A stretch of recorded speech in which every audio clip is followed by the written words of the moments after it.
देखो राकेश बेटा, साफ साफ बोल रहा हूँ, शादी हो गई है इसका ये मतलब मत समझना कि सारा दिन घूमते रहोगे बीवी के साथ। सुबह देर से फैक्ट्री और आए दिन छुट्टी। अरे कैसी बात कर रहे हैं, कम से कम 1 महीने तो बेचारे को बीवी के साथ घूमने फिरने दे। तुम चुप रहो। ये जो आए दिन तुम ड्राइवर लेकर शॉपिंग में जाती हो, बेटियों के ससुराल में घुसी रहती हो, उनको महंगे महंगे तोहफे देती हो, ये सब कमाई से आता नहीं। बोलो तो घर बैठ जाते हैं, फिर फूंकना चूल्हा। अरे नहीं, बहुत चूल्हा फूंक लिए हैं जी, अब नहीं, अब तो जो जिंदगी जी रहे हैं उसी की आदत हो गई है। तो मुंह बंद रखना, समझी? जब हम अपने बेटे से बात कर रहे हैं तो शांत रहो। तो क्या कह रहे थे राकेश? अब कल रात तुम ससुराल चले गए और यहाँ हम बुढ़े बुढ़िया बिना कुछ खाए सो गए। चिंता थी तुमको? पर रात का खाना तो बना था, रामू भी था, लगा देता खाना, फिर क्यों खाना नहीं खाया आपने? ससुर जी को बेटी की बात बुरी लगती है। वो पास खड़ी बहू को देखते हैं और चुप हो जाते हैं। थोड़ी देर बाद, आज तुम मेरे साथ फैक्ट्री चलोगे, समझे? तैयार हो जाओ। अरे पर पापा, कल का सारा काम हम कर चुके हैं, आज मोनिका को लेकर डॉक्टर के पास जाना है। आप चलिए, हम आते हैं।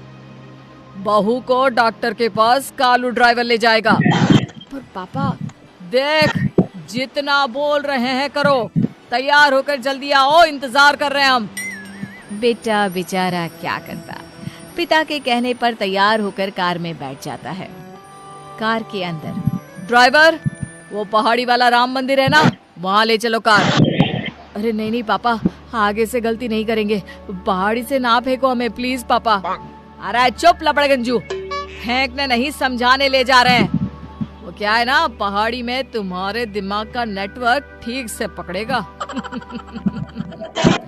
पिता बेटे को लेकर पहाड़ी वाले मंदिर जाते हैं। फिर वहाँ पर, देखो बेटा, मैं जब इस शहर में आया था तो मात्र 2 जोड़ी कपड़े लेकर, लेकिन फिर मैंने ना तुम्हारी माँ की खुशी देखी ना उसका मायका, बस मन लगाकर काम पर लग गया। आप क्या कहना चाहते हैं पापा, थोड़ा खुलकर समझाइए ना। देखो बेटा, हम लोगों ने कितने लोगों को रोजगार दिया है, उनका घर ठीक से चले ये भी तो हम लोगों की जिम्मेदारी है ना? तो फिर तुम क्यों बहू के पीछे अपना समय बर्बाद कर रहे हो? पिताजी बोलते ही जा रहे थे और बेटा उनकी बात समझ रहा था।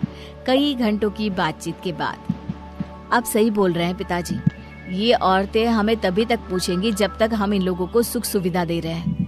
पिताजी, मैं कसम खाता हूँ, मैं ना मोनिका के घर जाऊंगा, ना ही उसकी कोई भी बात सुनूंगा। पिताजी मन ही मन खुश हो जाते हैं। फिर अगले दिन, सुनो राकेश, वो कल जरा मीना के घर जाना है, ले चलोगे ना?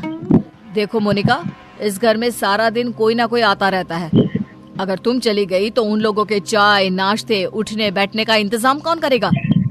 अरे उसके लिए तो नौकर है ना, और कौन सा वो लोग तुम्हारे रिश्तेदार हैं? अरे बिजनेस के सिलसिले में आते जाते हैं। वैसे भी तुम लोगों के घर का तो रिवाज है ना कि बहू मेहमानों के सामने बाहर नहीं निकलती।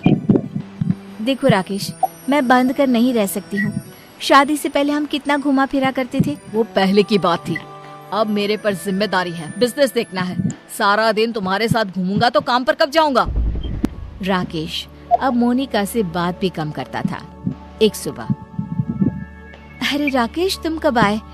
रात में भी अब घर पर नहीं रहते, मैं नाश्ता लेकर आती हूँ। अरे रहने दो, मैंने बाहर पूरी सब्जी खा ली थी, अब नींद आ रही है। 2 घंटे बाद उठा देना, फैक्ट्री जाना है। वो तो ठीक है, लेकिन रात भर काम किया है, ऐसे में सिर्फ 2 घंटे की नींद। तभी वहाँ ससुर जी आ जाते हैं। बहू, राकेश के लिए काम ज्यादा जरूरी है, उसे काम पर जाने से मत रोको। और हाँ बहू, अब से वो तुम्हारे साथ कहीं नहीं जा पाएगा, तुमको जहाँ जाना हो ड्राइवर और कार खड़ी है, चली जाना। ससुर जी के जाने के बाद मोनिका रोने लगती है। क्या हो गया, रो क्यों रही हो? मेरी मौसी की बेटी की शादी है कल, तुम नहीं चलोगे? देखो, रोना बंद करो, चलूंगा मैं। अगली शाम राकेश ऑफिस में। पिताजी, वो मोनिका के घर पर शादी है, मेरा उसके साथ जाना जरूरी है। देखो बेटा, जाओ, लेकिन एक क्लाइंट आ रहे थे। मुझे तो चक्कर आ रहा है, लेकिन तुमको जाना है तो जाओ, मैं रुक जाता हूँ। अरे कैसी बात कर रहे हैं पिताजी, आप घर पर जाइए, मैं हूँ ना। वैसे भी शादी तो रात भर चलती है। पिताजी चले जाते हैं, लेकिन घंटों के बाद भी कोई भी क्लाइंट ऑफिस नहीं आता। इधर घर पर मोनिका शादी में जाने के लिए तैयार बैठी होती है।